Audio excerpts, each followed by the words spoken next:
Hello students, welcome to this standard 8th English session. How are you? Have you done the activities in the previous lesson? It was 3.3. Of course, it was the poem Truth we have learned in the last period. The poem Truth. Have you understood the poem? Quite interesting it was. How the words can affect our mind and heart, isn't it? So we must be careful about using the words in our speaking. Then we have seen the synonyms, antonyms, these activities. Then rhyme scheme, rhyme pattern of the poem as a poetic device, isn't it? Then how to write appreciation of the poem. These things we have seen in our last period. Now let us start today the next topic of the third unit, that is 3.4, the two gentlemen of Verona. The two gentlemen of Verona. Now new words also I have written here.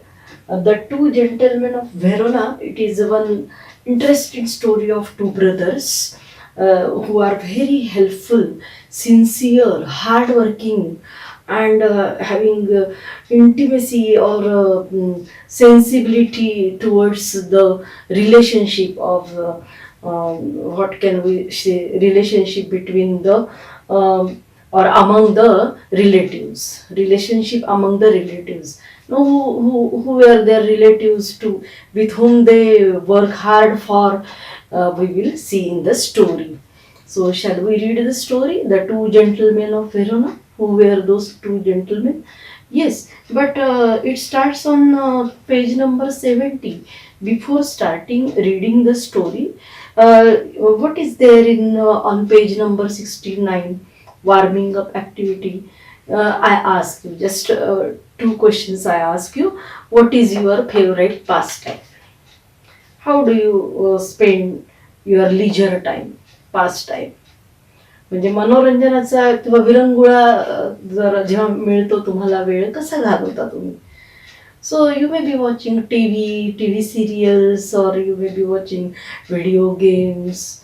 Again, you may be playing some cards or some indoor games like carom, etc., chess. Then again, some of you might be having the hobby of reading books, isn't it? Have you read some story books? Story books वाचलेत का काही तुम्ही? नक्कीच वाचले असतील. काही काही छोट्या मुलांसाठी काही गोष्टींची पुस्तकं असतात. Yes, Kishore, Chandoba, and so many stories about saints that we call it in English, saints. म्हणजे त्याला आपण संतांच्या कथा म्हणतो, stories. Then stories of say historical stories, like stories on Shivaji Maharaj and all this, Baji Prabhu Deshpande, Tanaji. You might have seen the picture Tanaji also, isn't it? So many stories, and again stories related with science also. Have you read the story, biography, or stories about our favorite late President Dr. APJ Abdul Kalam? Have you read The Wings of Fire? Or so many books he has written. So have you read such a great personality, the great scientist and the President of India, Dr. APJ Abdul Kalam? So you must read some story books around you. If you get them, you definitely read them. So what happens when we read the story? If someone asks you what have you read, you tell the style of the writer. Again, what is there in the theme of the story? Again, how it is written? What are the relations between among the persons in the story, characters in the story, and what information have you got, or what lesson have you got from the story, isn't it? That is how you express your views about the storybook, isn't it? So it is just like it is called as a book review, ज्याला आपण पुस्तक परीक्षण म्हणतो.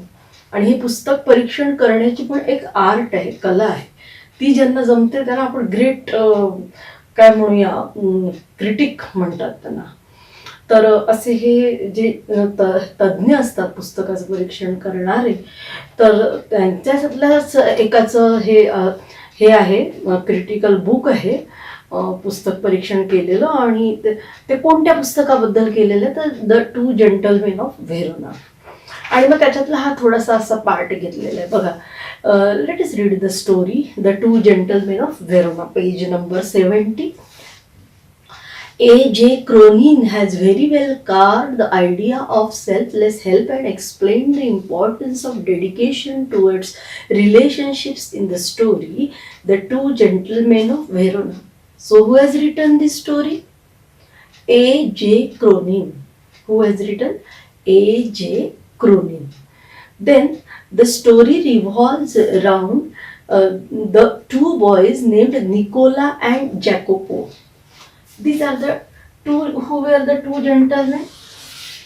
Nicola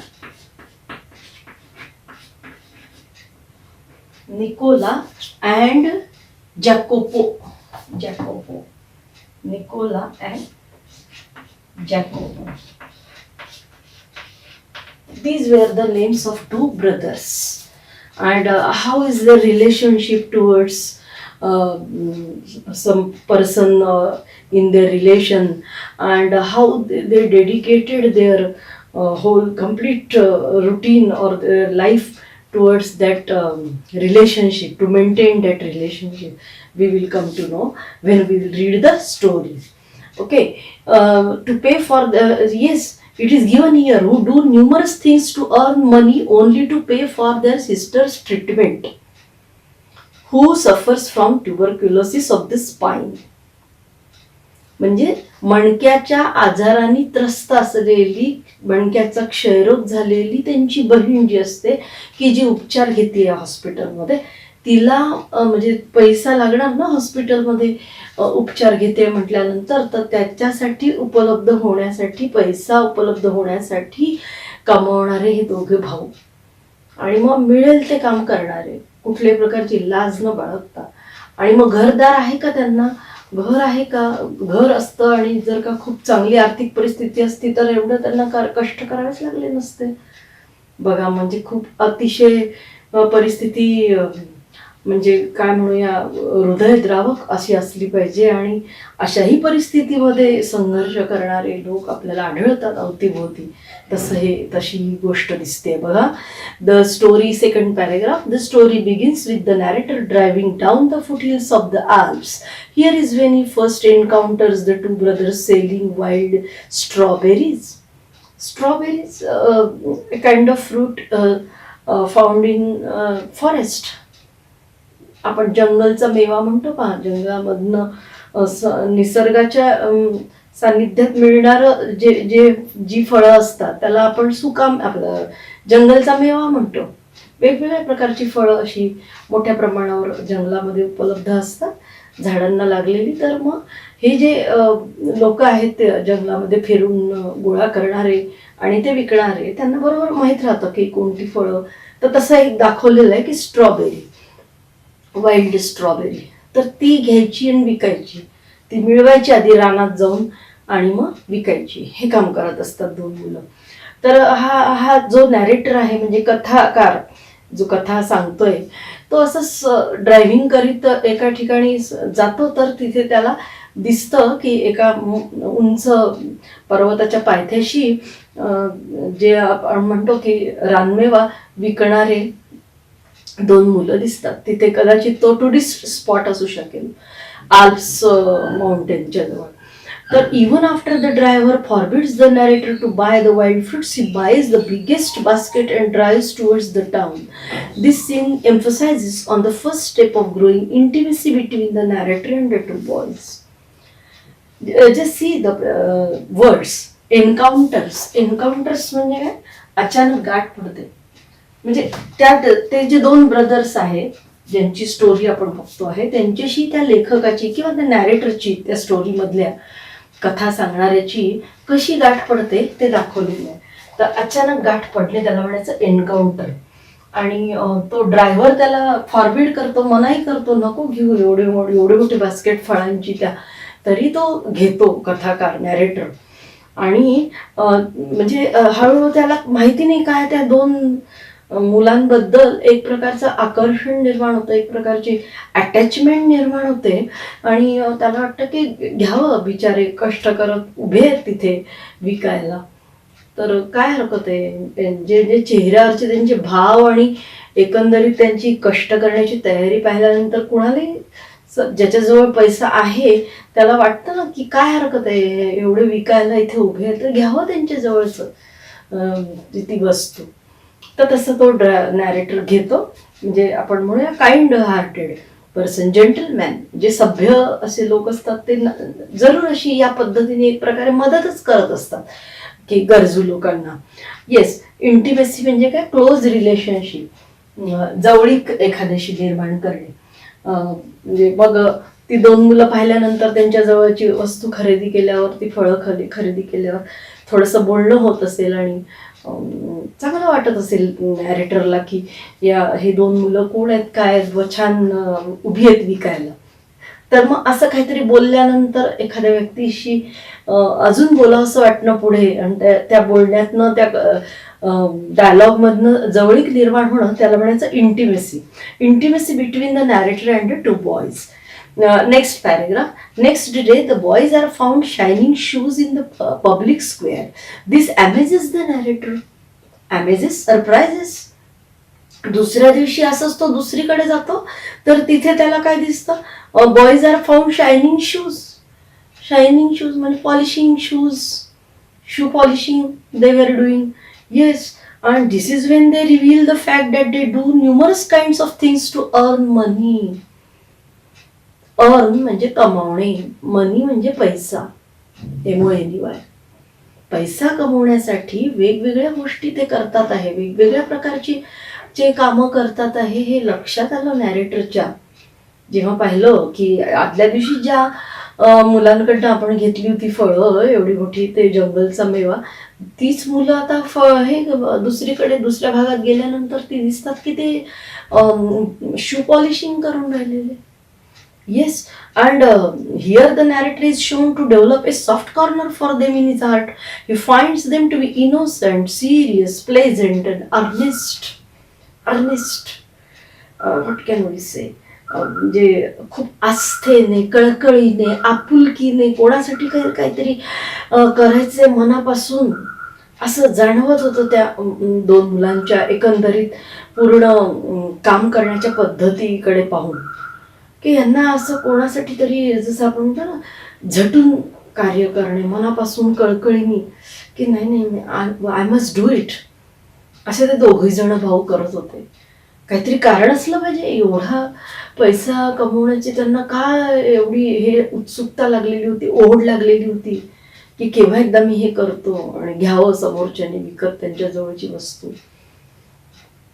आणि मनापासून hard work करत होते ते, काहीतरी त्यांच्या मनात असलं पाहिजे, कोणासाठी करत होते. साहजिकच आहे ही उत्सुकता कोणामध्ये निर्माण झाली, नॅरेटरमध्ये. Yes, and the boys are very useful to the narrator. They are very willing to satisfy all that the narrator requires. They are also found selling newspapers. बघा, वेगवेगळी कामं करताना ती दिसत गेली त्या नॅरेटरला, कथाकाराला, की अरे ही वेगवेगळी मुलं, ही जी मुलं आहेत दोन, ही वेगवेगळी कामं करतायत. मिळेल ते काम म्हणतो ना आपण, की पैसा हवाय, कमवायचा आहे, तर त्याच्यासाठी जे मिळेल, उपलब्ध होईल काम ते करायचं. असं काही ठरवून नाही की बस मी फक्त एवढंच काम करीन आणि त्यांना जेवढा पैसा मिळेल तर. त्यांना पैशाची गरज आहे असं दिसत होतं, आणि ती गरज भागवण्यासाठी ते कोणतंही काम, वेगवेगळी कामं ते करत होते. मिळेल ते काम, वाट न बघता की एकच ठरवून ठेवायचं काम आणि ते मिळालं तर करायचं, असं नाही. त्यांना पैशाची गरज होती आणि त्यासाठी ते सारखं काम करताना दिसत होते. आज हे काम तर उद्या ते काम दुसऱ्या प्रकारचं. बघा, yes, they are also found selling newspapers by the narrator one stormy night. One day when the narrator asked if he can help them in any, they say they will be very grateful if they get a lift to the near by village Poleta. Grateful म्हणजे कृतज्ञता असणे. एखाद्याने आपल्यावरती उपकार केलेले, काहीतरी आपल्याला मदत केलेली आहे किंवा चांगलं काम केलंय आपल्यासाठी, तर त्याची जाणीव ठेवणे, त्याला म्हणायचं grateful.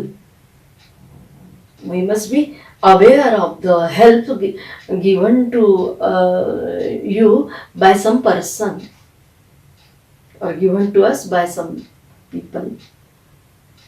This is called gratefulness. Yes, so they were looking very grateful. One day when the narrator asks if he can help them in any need, they say they will be very grateful if they get a lift to the nearby village Poleta. मग नॅरेटरला साहजिकच intimacy निर्माण झाली होती त्या मुलांबद्दल, त्या 2 मुलांबद्दल. तर मग तो दररोज त्यांच्याजवळ जी वस्तू विकायला असेल ती तर तो घ्यायचाच, खरेदी करायचा. पण मग एक दिवस त्यांनी विचारलं की तुम्हाला मी काही मदत करू का? तर ते म्हणाले की असं असं एक छोटं गाव आहे. त्यांनी स्पॉट सांगितला, तो पोलेटा व्हिलेजचं नाव सांगितलं, पोलेटा. तिथे जर तुम्ही आम्हाला सोडाल, म्हणजे तुम्ही जातच असाल त्या भागाने, त्या रस्त्याने, तर आम्हाला तिथे जर सोडलं तुम्ही तुमच्या गाडीमध्ये तर बरं होईल. असं they are eager to go there to that village. Yes, although it doesn't come in the narrator's way, he takes them there.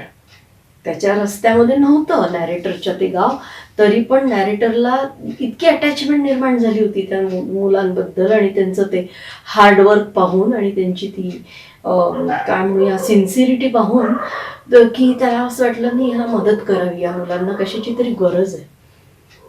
तर तो त्यांच्या गरजेप्रमाणे त्यांना घेऊन गेला. ते कुठलं गाव त्यांनी सांगितलं होतं तिथे. Yes, the boys get down in a building and ask the narrator to wait in a near by cafe until they return with an hour. Hour म्हणजे तास, 1 तास.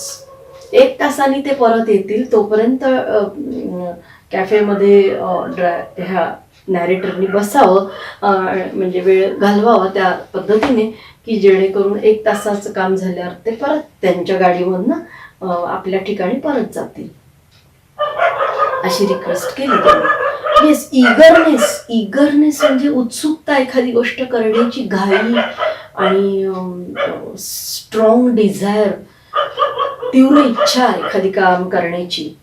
Eagerness leads the narrator to follow the boys up to a place which is actually a hospital.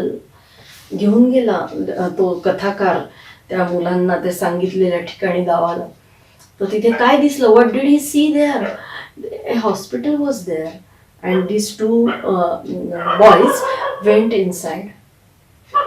No, definitely some person of or some relative of them must be ill, taking treatment in that hospital, isn't it? So who was that person? Let us see, let us read the next part of the story. Yes, on peeping through a room led by a nurse, he realizes that boys are talking to a girl who resembles them. म्हणजे खिडकीतून ते एका पेशंटशी बोलतायत हे त्यांनी observe केलं नॅरेटरनी. And who was that patient? That patient was looking a lady or a girl and who resembles them. Resembles means what I have not read. Yes, resemble, सारखा असणे, same, looking same, सारखा असणे दिसायला. म्हणजेच जणू काही ती मुलगी कोण असली पाहिजे? Sister, because they are looking almost same. They resemble each other. That girl and 2 boys, they resemble. Yes, and what happened then? Yes, he does not feel like intruding and thus asks the nurse the details about the boys.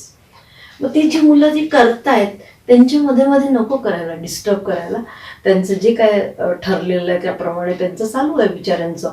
तर त्यांना disturb न करता नॅरेटरनी काय केलं, नर्सला विचारलं की काय चाललेलं आहे नेमकं, ही मुलं एवढी कष्ट करतायत वगैरे. त्याच्या लक्षात आलं. आणि कोणासाठी करतायत, कोण आहे ती गर्ल जी पेशंट म्हणजे म्हणून आहे हॉस्पिटलमध्ये ॲडमिट, कोण आहे ती, काय झालंय तिला, असं सगळं.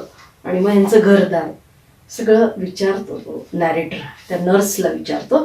तर मग त्याला जे माहिती होतं ते बघा काय आहे. This is when the nurse tells him their heart rending story.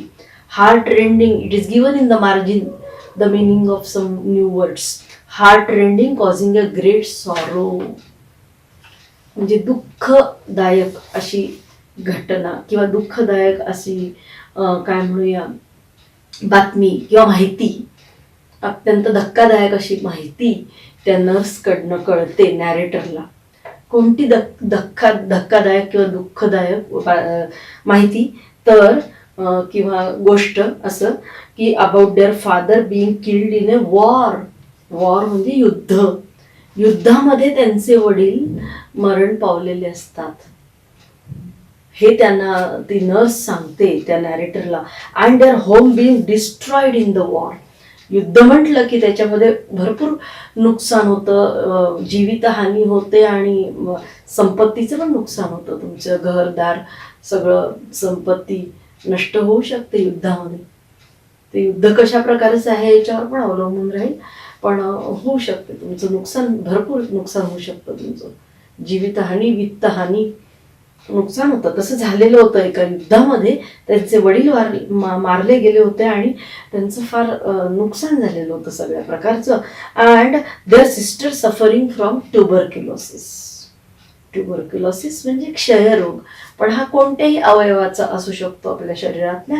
तर ह्या त्यांच्या सिस्टरला जी की उपचार घेत होती हॉस्पिटलमध्ये, तिला कशाचा ट्युबरक्युलोसिस झाला होता, क्षयरोग.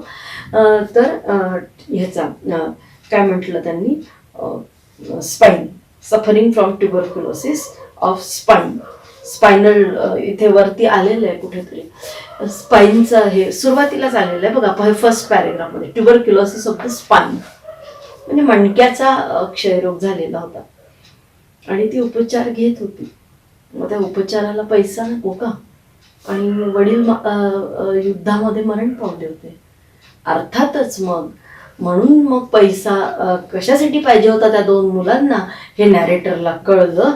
आणि खरोखर त्यांनी म्हणजे मानलं की काय मुलं आहेत, यांचं वय किती काय, आणि केवढा मोठा विचार ते करतात आहे की आपल्या आजारी असलेल्या बहिणीच्या उपचारासाठी आपण पैसा कमावला पाहिजे. एवढी तुमच्या वयाची मुलं म्हटली तरी चालतील, 8वीतली, इतका विचार करणारी आणि स्वतःच्या म्हणजे काय म्हणूया स्वतःचं जे काही गैरसोय होत असेल, त्यांना राहायला घर तरी असेल का, घर पण नष्ट झालं म्हणून सांगितलं. घरदार नाही, वडील नाही, तर अशा ठिकाणी कुठेही राहायचं आडोशाला आणि कष्ट करायचे आणि तो पैसा कुठे नेऊन द्यायचा, हॉस्पिटलमध्ये. केवढं महान कार्य आहे ते. सामान्य माणसं कधी कधी सामान्य माणसं असामान्य कामं करून जातात, तसा हा प्रकार आहे. आणि बघा आपल्याला असं लक्षात येतं की ठीक आहे, ह्या गोष्टीला काही प्रसिद्धी थोडी मिळणार आहे की ते कोण दोन मुलं होते बघ, हे काय म्हणजे इतिहासात लिहिलं जाणारी नावं नाही आहेत ती. इतिहासामध्ये मोठ्या मोठ्या लोकांनी जे युद्ध जिंकलेले असतात त्यांची नावं लिहिली जातात, राजे रजवाडे किंवा सेनापती. पण मग आता काही सामान्य माणसं सुद्धा केवढे मोठे कामं करून जात असतात जीवन जगत असताना, असं आपल्याला दिसतं स्टोरीमधनं. तर हा ग्रेटनेस, हे सामान्य माणसाचं असामान्यत्व सुद्धा आपण लक्षात घेतलं पाहिजे की आपली काही प्रसिद्धी व्हावी म्हणूनच आपण नेहमी काम करावं एखादं असं काही नाही आहे. आणि आपण जे काही काम करत असू ते मनापासून, आणि आपल्यामध्ये एक चांगली काय म्हणूया सिन्सिरिटी असली पाहिजे त्या कामाबद्दलची, की नाही हे म्हणजे एखाद्या गोष्टीचं आपण सेन्सिबिलिटी म्हणतो तसं असलं पाहिजे, अर्नेस्टनेस असला पाहिजे की त्या परिस्थितीचं गांभीर्य ओळखून आपण वागण्याचा प्रयत्न केला पाहिजे. आणि अशी उदाहरणं जगामध्ये आहेत. परिस्थितीच्या विरुद्ध तक्रार न करता त्या परिस्थितीवर मात करणारे लोक या जगामध्ये आहेत, की पुढे जायचं आहे, त्या परिस्थितीमधनं मार्ग काढायचा. बघा किती सुंदर दोन मुलांची गोष्ट आहे ही. The two gentlemen of Verona. Yes, the brothers, आता त्यांचं वय दिलेलं नाहीये पण आपण we can guess. The brothers live in a shelter and literally starve only so that star only so that they can pay for their sister's treatment. Star म्हणजे उपाशी राहणे, म्हणजे काही विकून पैसा कमवला, तो पैसा ते शक्यतो खर्च करायचे असं काही नाही, उपाशी राहायचे बरेचदा. कसं तरी थोडंफार खात असतील आणि त्या कमवलेले पैशामधला पैसा वाचवायचा आणि तो आपल्या बहिणीच्या ट्रीटमेंटसाठी द्यायचा. बघा, so keeping a secret and helping their sister they have shown that war has not shaken their spirit. It is the phrase given, the meaning given in margin, not reduced eagerness to do something. एखादी गोष्ट करण्याची उमेद, eagerness, readiness to do anything for something important. एखाद्या महत्वाच्या गोष्टीसाठी काहीही करायला तयार असणे. तर महत्वाची गोष्ट कोणती होती? बहिणीच्या आजाराचा इलाज करणे. This was the very important thing to help the health of their sister in hospital who was taking treatment in the hospital, and this was the important thing. So they had to, no other way. If these two brothers will help their sister, then and then only that sister will remain alive, may remain alive. म्हणजे जिवंत राहू शकली असती ती, तिच्यावर इलाज होऊ शकला असता, पण पैसा त्याच्यासाठी गरजेचा होता आणि पैसा कमवणारं दुसरं कोणीही नव्हतं कुटुंबात. वडील मारले गेले होते युद्धामध्ये. सो ही ज्याला काय म्हणूया आपण, अवेअरनेस ऑफ द सिच्युएशन, परिस्थितीची जाणीव फार कमी लोकांना असते जगामध्ये. ती असलीच पाहिजे. Awareness of the situation, family situation और social atmosphere, social sense, family sense, relationship, sense of relationship, की नातं महत्वाचं आहे या ठिकाणी. Yes, so to keep their relations proper and their sincerity, hard work, the narrator really he appreciates these qualities of the two brothers. So keeping a secret and helping their sister, they have shown that war has not shaken their spirit. त्यांची जी काम करण्याची जी उमेद आहे, जी उत्सुकता आहे, जी लगन आहे असं म्हणूया, त्या काम करण्यासाठीची जी एक स्ट्रॉंग डिझायर आहे, इच्छा आहे, तीव्र इच्छाशक्ती, ती काही युद्धानंतर सुद्धा कमी झालेली नव्हती किंवा युद्धात संपुष्टात आलेली नव्हती. त्यांची स्ट्रॉंग विल पॉवर, जगण्याची इच्छा आणि चांगल्या पद्धतीने काम करण्याची इच्छा, जीवन जगण्याची इच्छा, ती त्यांची मारली गेली नव्हती. ही विल पॉवरच महत्वाची आहे विद्यार्थी मित्रांनो. They are noble and gentle and great human beings in their own special eight subtle way. Subtle, सूक्ष्म, बारकाईने आपण जर विचार केला तर खरंच फार मोठी माणसं होती ती. म्हणजे म्हणायला सामान्य दोन व्यक्ती, दोन भाऊ, पण ते जे काम करत होते ते केवढं मोठं काम होतं, कशा परिस्थितीत ते काम करत होते हे महत्वाचं आहे. आणि म्हणून त्यांचं मोठेपण आहे त्याच्यामध्ये. मी आधीच सांगितलं तुम्हाला, सामान्य माणसातलं असामान्यत्व असं आपल्याला निरीक्षणास येऊ शकतं, आपल्या ऑब्झर्वेशन मध्ये येऊ शकतं. आणि लेखक किंवा कवी हे नेमकं हेरतात आणि त्यांच्या लेखणीतून ती स्टोरी आपल्यापर्यंत पोहोचते. ह्या ज्या ह्युमन फिलिंग्स आहेत, भावना आहेत, मानवी मनाच्या वेगवेगळ्या, तर त्या बरोबर कवी आणि लेखक काय करतात, हेरतात आणि आपल्या लिखाणातनं आपल्यापर्यंत पोहोचवतात आणि म्हणून आपल्या भावनांना स्पर्श करतात अशा स्टोरीज किंवा असं लिखाण. आणि म्हणून you must read story books, or you must read books actually, because content is important, emotions, feelings are important.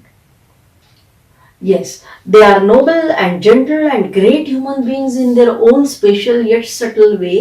This story distinctly talks about how true the amplification says, where there is will, there is a way. बघा की हा जो ही जी last line आहे ती महत्वाची आहे. It is a proverb की इच्छा तेथे मार्ग in Marathi. And in English, where there is a will there is a way. जर जिथे जिथे आपल्याला इच्छा म्हणून असेल मनामध्ये की ही गोष्ट करायची ठरवलेली, तर जर एकदा ठरवलं मनाशी की मी हे करणार, तर बरोबर कसं करायचं तो मार्ग आपल्याला, आपल्या मनालाच बरोबर कोणीतरी साथ घालत राहतं, सांगत राहतं, सुचवत राहतं. आपलं अंतर्मन आपल्याला मार्ग कसा काढावा परिस्थितीतून, आणि ते जे ठरवलंय ते काम कसं पूर्ण करावं. फक्त इच्छा पाहिजे कामाची. तर तुम्ही सुद्धा असा जरूर विचार करा की ठीक आहे, प्रत्येकाची परिस्थिती खूप चांगली नसते, मान्य आहे मला. कदाचित अँड्रॉइड नसेल बऱ्याच जणांजवळ फोन, पण म्हणूनच असं काही मोठ्या लोकांना समाजातल्या वाटलं आणि म्हणून तुमच्यापर्यंत हे केबल टीव्हीचं पण किंवा रेडिओ लेक्चर्स हे आयोजित केले गेले बघा. आणि आम्हाला पण शिक्षकांना ही म्हणजे संधी मिळाली की तुमच्यापर्यंत कुठल्या काय होईना मार्गाने पोहोचणं आणि तुम्हाला अभ्यासाला प्रवृत्त करणं की you start studies, your studies. Though lockdown was there, though this world pandemic was there going on, still we have to overcome this situation. We have to find out the way, of course with proper precautions.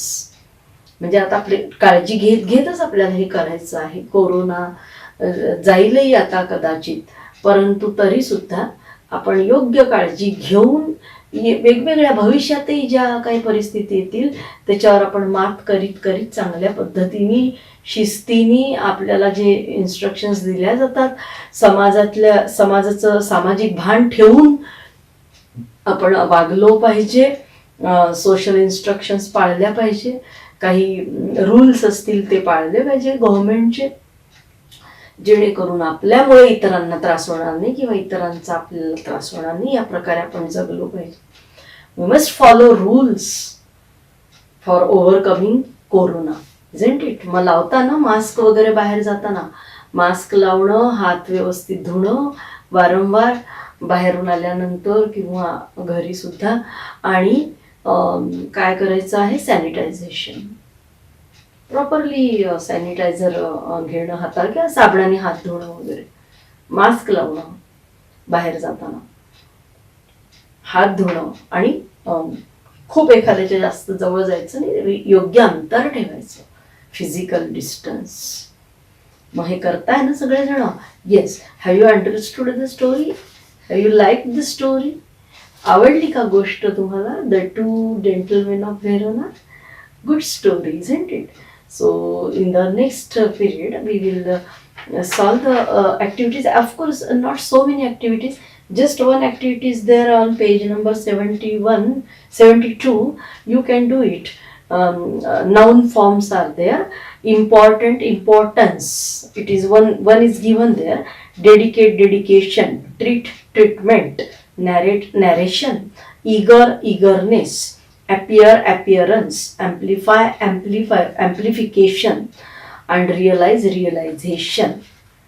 Realisation मध्ये ई जो होतो तो drop होतो, शेवटचा अक्षर, त्याच्याऐवजी ए. Realisation. शन, TION चा उच्चार शन करतो.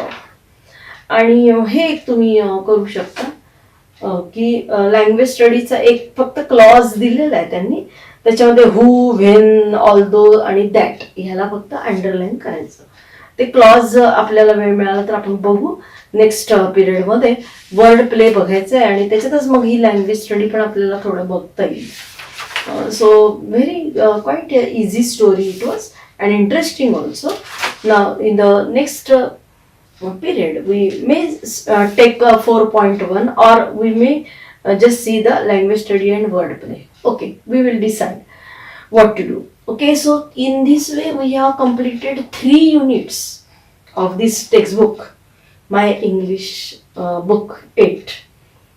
So you study, you do the activities and study at home about this book and read the topics whatever I taught you. Okay, and prepare your notebook with activities which are taught by me or which are we have taken in this cable TV period. Okay, so do the activities, quite easy activities I have taken. So prepare your notebook properly and read and study, and best wishes for your studies. Okay, we will meet in the next period. Let us stop now.